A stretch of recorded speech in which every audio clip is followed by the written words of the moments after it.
Jack Doran was alone in deep space. He had been flying his cargo ship, the Rust Bucket, through empty sectors for 5 days. No planets, no people, no messages, just silence and stars. He liked the silence. Most of the time, it was better than the noise of the war he had left behind, better than Earth's politics. Better than crowded colonies, just him, his old ship, and the stars. But that night, something strange happened. A red light blinked on his console. Not a warning, not damage. It was a signal weak, broken, and coming from an uncharted moon nearby. Jack frowned and leaned forward. Who's sending a signal from that place? He muttered. The moon was not. On any map, it didn't have a name, just a number set to 9 to 13.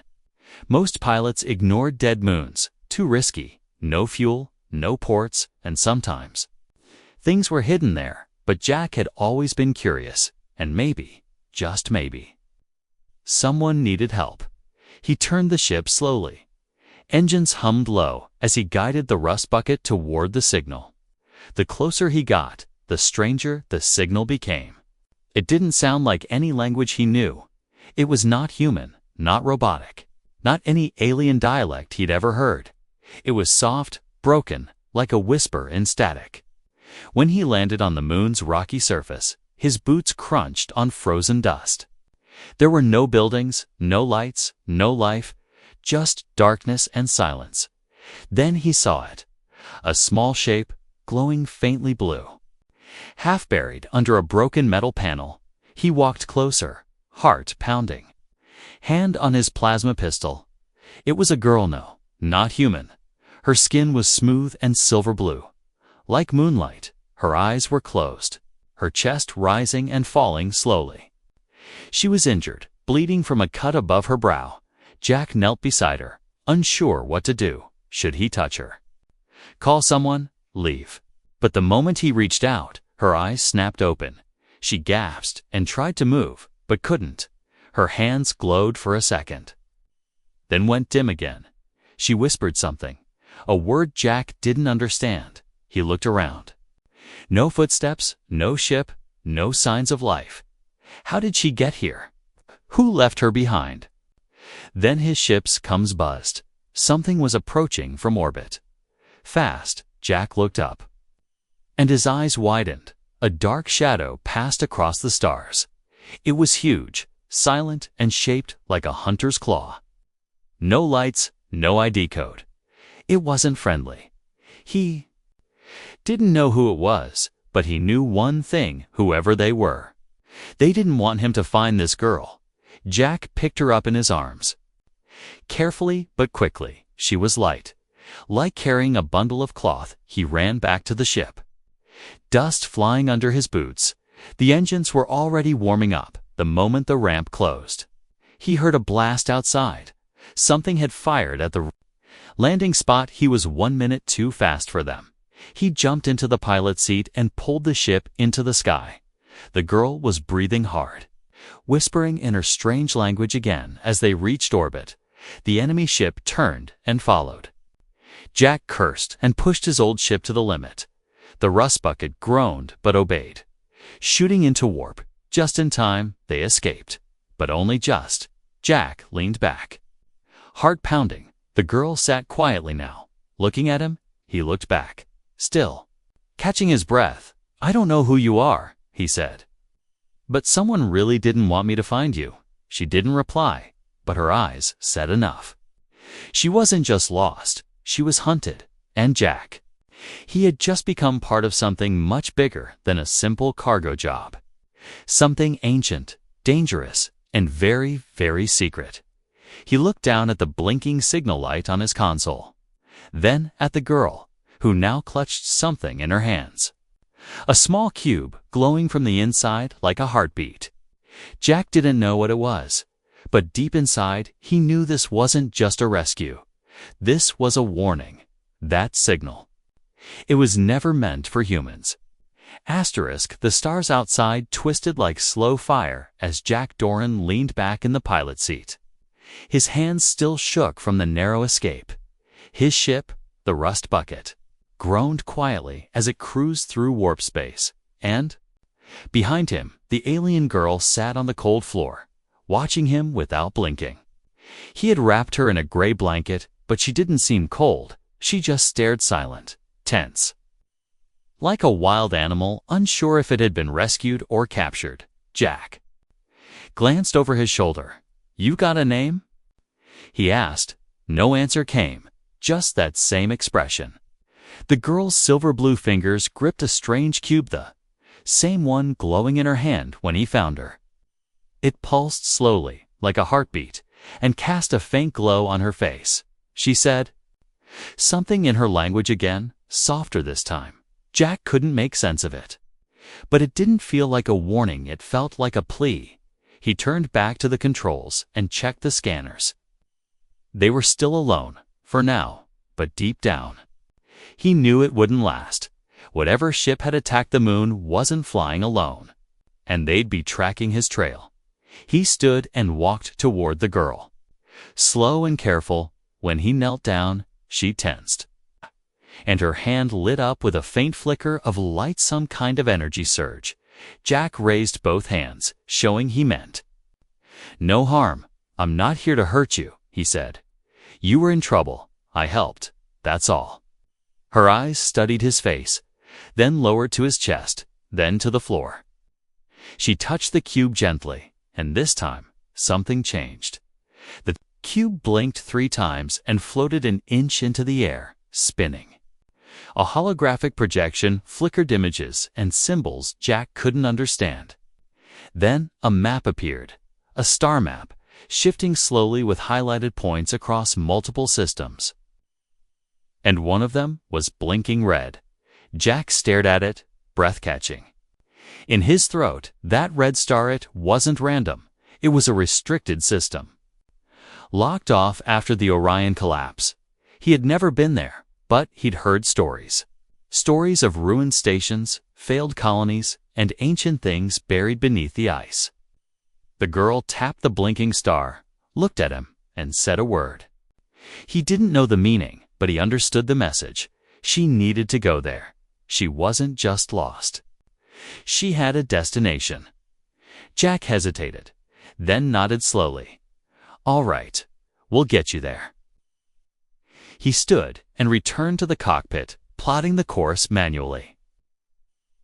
No one in their right mind flew near that system, not anymore, but clearly, someone wanted to stop her from going there, which meant there was something important waiting. As the ship shifted direction, a soft alarm rang out from the side panel. An unknown object had appeared on long-range scans, small, fast, closing in. Jack cursed under his breath.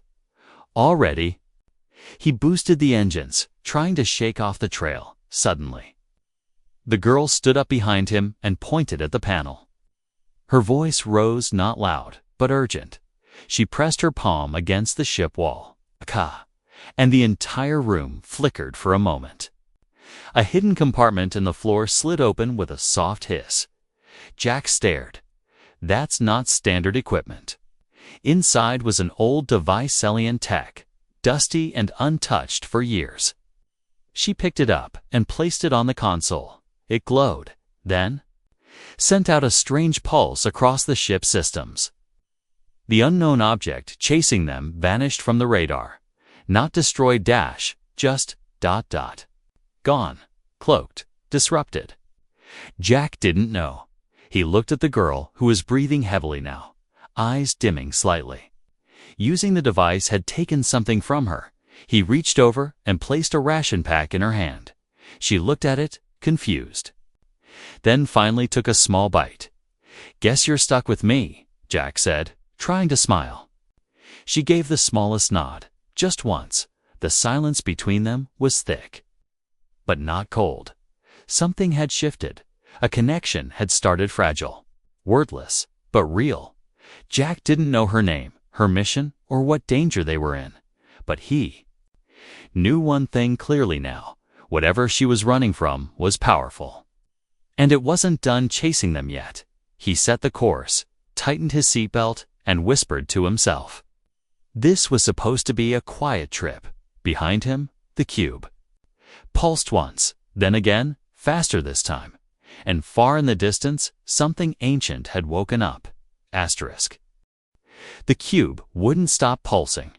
Jack Doran sat in the cockpit, staring at it, eyes half open, heart half asleep. The alien girl, still unnamed, was asleep in the back of the ship, curled beneath a heat blanket. But the cube, it kept glowing. In quiet rhythm, like a second heartbeat inside the hull. Jack didn't touch it. Not after what it did last time. It had wiped a whole tracker ship from his radar, like it had never existed. Whatever tech it was, he wasn't ready to play with. Not without answers, he turned to the screen. Tried to focus on the map. They were 3 jumps away from the red system. 2 more chances to change his mind, to drop her off. To go back to his quiet, smuggling life. But every time he thought about doing that, he remembered the look in her eyes. She wasn't just running. She was the last piece of something. Or maybe the key to something bigger than either of them. A sudden knock echoed through the ship, not from the door, not possible in warp space. No, this knock came from inside the walls. Jack froze, stood up slowly, and pulled the small plasma pistol from his belt. He moved toward the maintenance panel. Hand tight on the grip, another knock, closer this time. The panel hissed open on its own, steam rolling out. Inside, no one stood there, just darkness, wires, and a soft trail of black liquid sliding down the pipe. Jack leaned in, shining a flashlight. The liquid was vanishing on contact with the air. Not blood, not oil. Something else, something alive. Before he could react, the cube behind him changed. Color, its soft blue glow turned red, then green, then something in between. And from the back of the ship, the girl's voice echoed louder, clearer than ever before. She wasn't speaking her language anymore. She was speaking his. "Don't touch it," she said. Her voice flat but firm. Jack turned fast. "You speak English now." She nodded slowly, standing on weak legs. Your ship was listening now. "I can speak." Jack raised an eyebrow. "You hijacked my translator AI." She didn't answer, just looked at the open panel. "That thing was inside the ship, waiting, following me." He took a step back. "What is it?" She looked at the cube, eyes dark. "A scout." Jack stared, confused. "Scout? Like ... for a fleet." She nodded. "For the ones who are hunting me, they send scouts ahead. Invisible ones, like smoke." Jack suddenly felt cold. Something had been on his ship, crawling through vents, watching them sleep. She walked past him, placed her hand on the wall. The ship hummed like it was holding its breath. Then the wall turned blue. The girl whispered a strange word, and the screen flashed a symbol NI with a line through it. The cube dimmed again, back to soft pulses. The threat was gone for now. Jack sat down hard. "You've got to tell me what's going on." She didn't sit, she stayed standing, like someone used to running. "My name is Roa," she said slowly. "And I carry something stolen, something they want back." He stared at her. "You mean the cube?" She shook her head. "No, the cube is just a door." Jack blinked. "A door to what?" She looked straight at him. No fear in her face, only sadness. "To a machine that ends stars." The silence inside the ship felt heavier than space itself. Jack tried to process it. "You're telling me? You stole a weapon. A star killer." "No," she said softly. "I didn't steal it. I destroyed it. But a piece survived. It fused with me." She touched her chest, and Jack suddenly noticed it just under her skin, a faint light beating, like a second heart. "That's why they're chasing me," she continued. "Not because of what I have, but because of what I am." Jack leaned forward, voice low. "What are you?" She answered with no pride, no fear, just fact. "I am the last memory of a dead empire." Before Jack could respond, the ship rocked violently. An alert flashed: warp stream disruption. Something had dropped them out of faster-than-light travel. Manually? Who could do that? Jack shouted, running to the controls. Roa stood still, her hand glowing again. "They found us," she said calmly, "but not all of them, just one." Outside the window, the stars bent and twisted as something began to emerge. Not a ship, not a creature, something between both living metal with long silver limbs and eyes like frozen lightning. It didn't attack, not yet. It just hovered there, waiting. Like a hunter who already knows there's nowhere left to run. Jack stared, fists tight on the controls. Whatever this thing is, it's not going to win. Roa didn't answer. She just whispered something in her own tongue, and the cube started to spin again. And then, just for a second, the stars blinked out. Everything turned black, not because the power failed, but because something enormous was coming through. And Jack realized this wasn't a rescue mission anymore. It was the beginning of a war. The lights flickered as the stars blinked back into view. But they weren't the same stars as before. The warp had dropped them near a dying moon. Its surface cracked and glowing from inside like fire under glass. Jack had never seen this place on any map. And yet, the ship system kept whispering. One word across all screens, "Welcome." Roa sat in silence, staring at the window. Her face had changed, less fear, more focus. Like she had been here before in dreams, she didn't speak, and Jack didn't ask. He only watched her. And the thing that now floated outside. The silver creature hovered just beyond the ship's shields. Its body looked like it had been melted and reforged 1,000 times. It didn't move, it didn't attack, it simply watched. Jack leaned closer to the controls. "If it wanted to kill us, it would have." Roa nodded.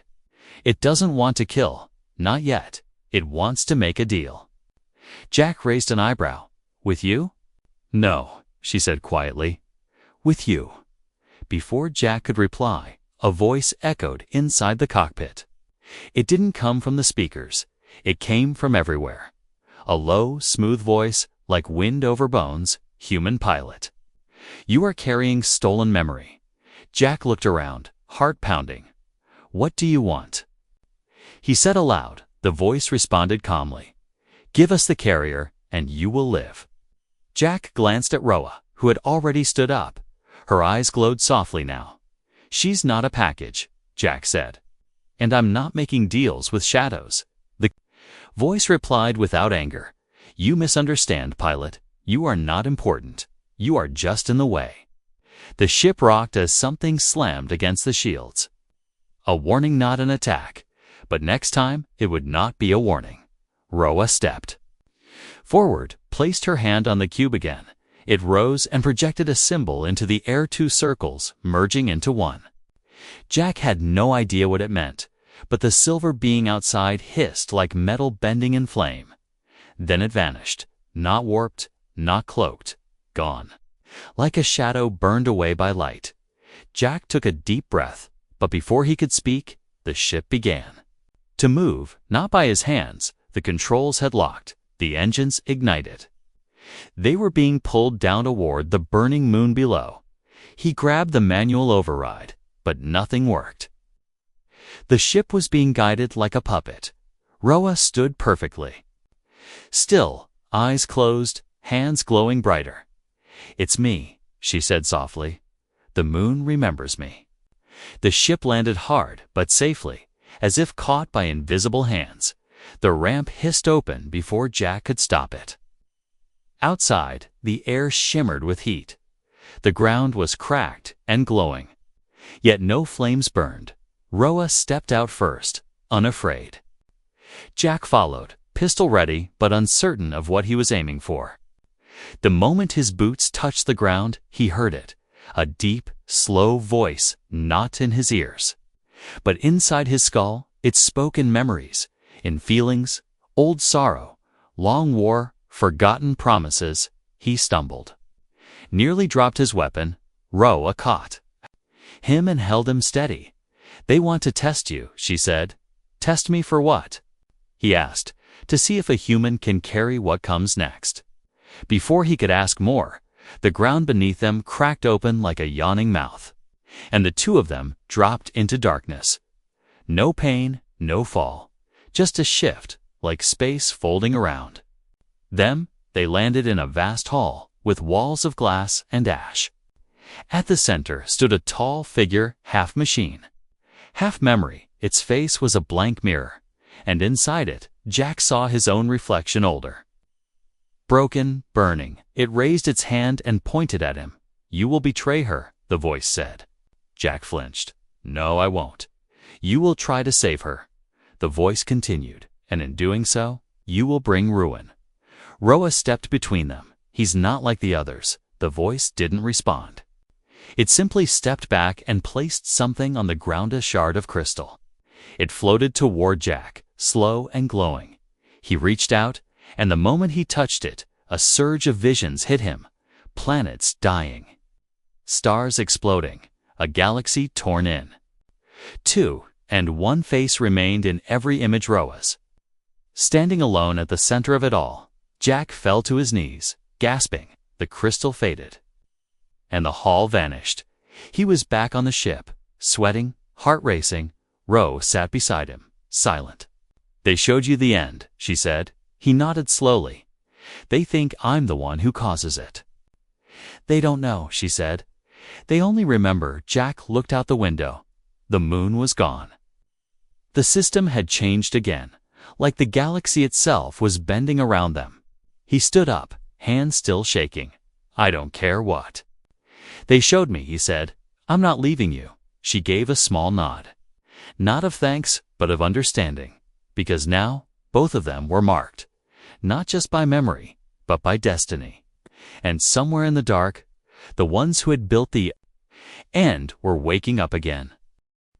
Jack Doran had always believed he was average. Not a soldier, not a hero.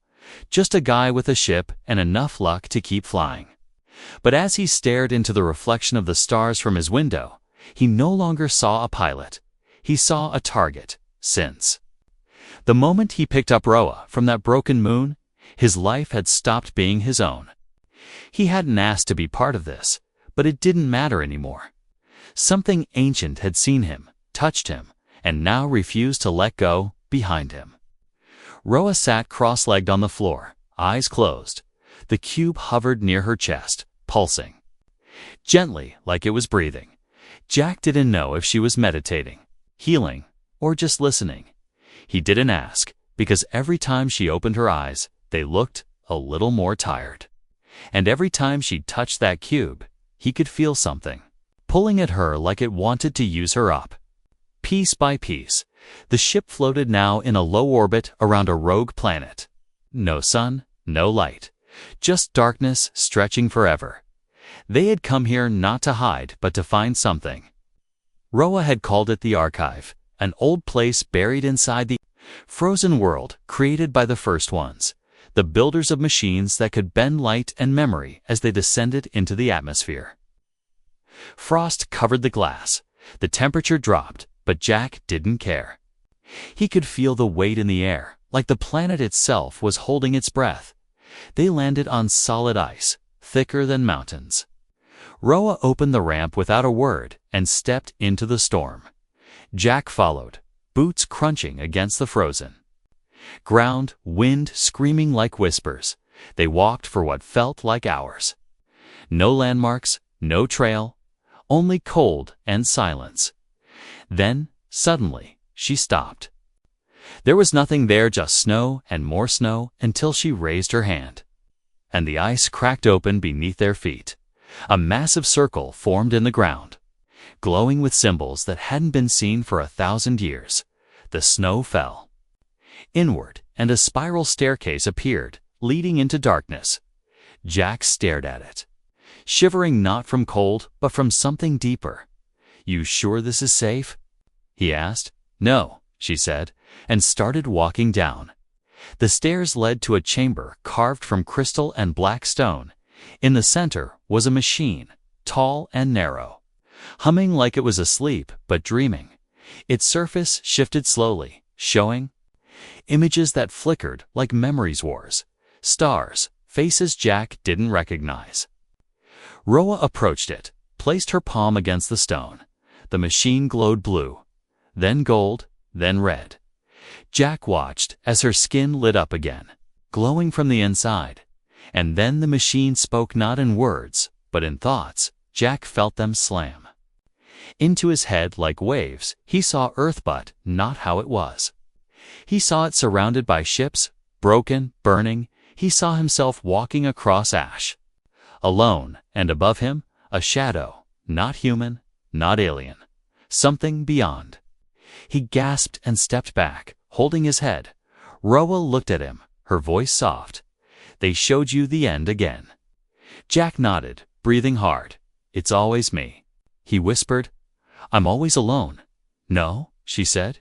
"You just survive." The machine calmed, and a panel slid open at its base.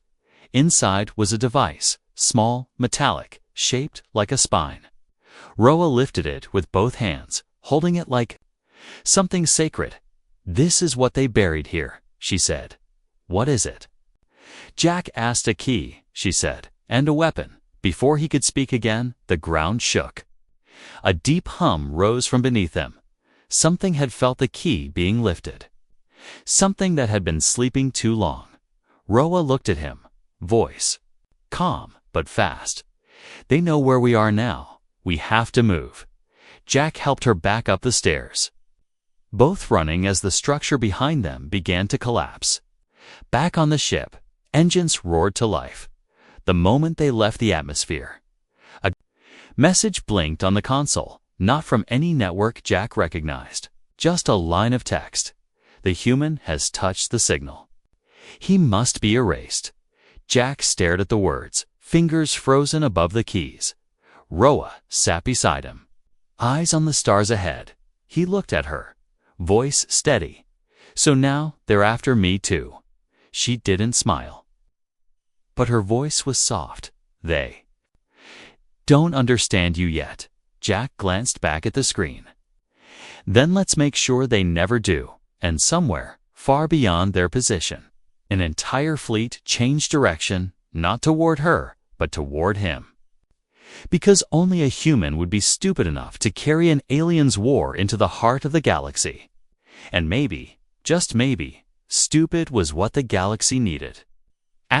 Jack Doran had never led a war before. He had flown cargo runs through asteroid storms, smuggled spices past patrol drones, and once escaped a collapsing station with his ship on fire. But war? That was something other people did. Soldiers, empires, rebels, not him. But here he was, standing in the middle of a broken station at the edge of the Nabari Rift, surrounded by pirates, outlaws, and creatures with more scars than names. And every single one of them was looking at him like he had the answers. Roa stood at his side, the cube floating behind her like a silent guardian. The spine-shaped device they recovered from the frozen planet was now linked to the cube. It pulsed, brighter than ever before, sending out waves of energy into nearby systems. It wasn't hiding anymore. It was calling. "We can't win," a tall, four-eyed mercenary growled, pointing a clawed finger at Jack. "They have fleets. They have machines older than our history." Jack didn't argue. He just pulled a wire from the control panel beside him and jammed it into the cube. The screen lit up, showing a map of the sector. "Good," Jack said. "Then they won't expect us to fight." The room went quiet. "What are you planning, human?" asked a cloaked voice from the shadows. Jack turned and smiled without humor. "We're not going to attack their fleet," he said. "We're going to cut its heart out."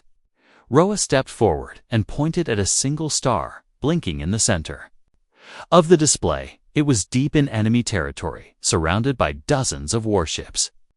"That star fuels their ships, their gates, their whole system," she said. "It was converted long ago, turned into a power source, a living core. If we destroy it," Jack said, "they fall." A long silence passed, then someone in the crowd chuckled, then another, and another, until laughter echoed across the station floor. Not mocking, not cruel. Just the kind of wild laughter that comes when the impossible suddenly sounds like the best idea anyone's had all year. The fleet they built was made of junkers, half-broken haulers, stolen cruisers, and rebel fighters. But when they flew together, they looked like a swarm of chaos ants. Chaos was something their enemy had never trained to fight. As they jumped from system to system, picking up more misfits and runaways, Jack began to feel it. Not fear, not hope, but purpose. He wasn't just protecting Roa anymore. He was protecting something older. Something deeper, the right to choose your side, even when the galaxy says no.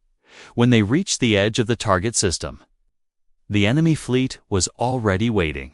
Rows of black ships, all identical, perfect, silent. They didn't broadcast warnings. They didn't speak. They simply opened fire. Explosions lit up the sky like thunder trapped in glass. Jack's ship twisted between beams of light, shields cracking. Systems screaming, but he didn't flinch. He moved like someone who had nothing to lose but everything to prove. Roa stayed by the reactor, her hands pressed to the cube, feeding it commands no one else could understand.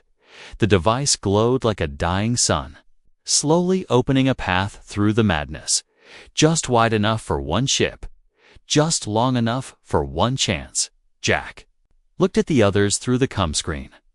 "Hold them off," he said. "Don't follow me in." The others nodded, even the ones who hated him, because now they believed in what he carried even if they didn't understand it. He plunged into the path alone, engines burning, metal groaning as space twisted around the ship. Behind him, one of the rebel cruisers exploded. And still he kept going ahead. The living star pulsed like a beating wound in the center of a black fortress. It wasn't just fuel, it was alive, and it knew he was coming as he neared the core. His ship began to fall apart, piece by piece. Panels melted, alarms screamed, and fire danced along the floor. But Jack didn't stop. He stood up, took the cube in both hands, and slammed it into the core. Time stopped for a second. The galaxy forgot how to breathe. Jack saw stars collapsing, memories rewinding, and a child screaming somewhere far away. Then light, blinding, pure, endless. Light and silence. When it cleared, the core was gone. So was the enemy fleet, all of it erased, like it had never been built. Back on the edge of the system, Roa stood on the deck of a damaged freighter. The cube fell silent in her hands, and her voice cracked as she whispered, "He did it."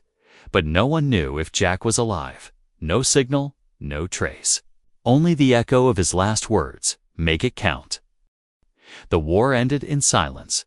No announcement, no treaty, no celebration. Just an emptiness where the enemy fleet used to be. An entire empire wiped from space, not by force, not by politics, but by one man in one ship, for weeks after the battle.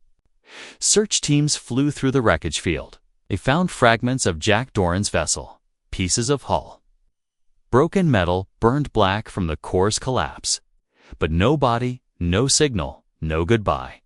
Roa stood on the deck of the rebel cruiser, watching the stars. She hadn't slept since the explosion. Every night she sat beside the silent cube, waiting for it to blink again, waiting for a sign that the human who changed everything had somehow survived. The galaxy began to heal. Broken systems slowly rebuilt their stations. The rogue fleets that followed Jack's lead were now heroes in every Outer Rim tavern, and Roa became legend, the last of a fallen species. The one who carried the weapon of memory and chose peace instead, but she never spoke of victory. Only of Jack, of the pilot who had no reason to help her, no loyalty to her kind, and still chose to stand between her and extinction. Months passed. Then one night, the cube blinked. Not blue, not red, but gold, warm and soft, like sunrise through glass. Roa rushed to it, hands trembling, breath stuck in her throat. The light flickered 3 times. Then a voice broke through static. Faint, cracked, tired, but unmistakably human. "Hey, still there?" Roa collapsed to her knees, tears running silently down her face. "Jack," she whispered. The signal was weak, bouncing through ancient relay paths that hadn't been used in centuries. He was far too far but alive, don't know where. "I am," his voice said, slow and strained. "But I think the cube saved me, or broke me. Maybe both." "I saw everything," he continued. "Every timeline, every version of us. And you were always the one who remembered me, so I'm sending this now. In case this version needs a reason to keep going." There was a pause, then a laugh, soft and real. "I'm not done yet," he said. "You don't get to finish this story without me." And just like that, the signal cut, the cube dimmed. But didn't turn off. It stayed warm in her hands, like a heartbeat waiting to return. Roa stood, taller than before, stronger now. She turned to the crew behind her. A dozen different species who now called her their captain set course. She said, "Where to?" Someone asked. She looked at the stars and smiled. To find the human who wouldn't give up, and across the galaxy, stories spread. Of a girl made of starlight and sorrow, and the human who answered a call no one else would, not for glory, not for profit, not for orders, but because it was the right thing to do. Because in all the galaxies, with all their technology and power, only a human was foolish and brave enough to love something not meant for him. To fight for a voice he didn't understand, and to change the universe with a single choice. No. One remembered the enemy's name, but everyone remembered his. Jack Doran. The man who heard a signal and answered it like only a human could.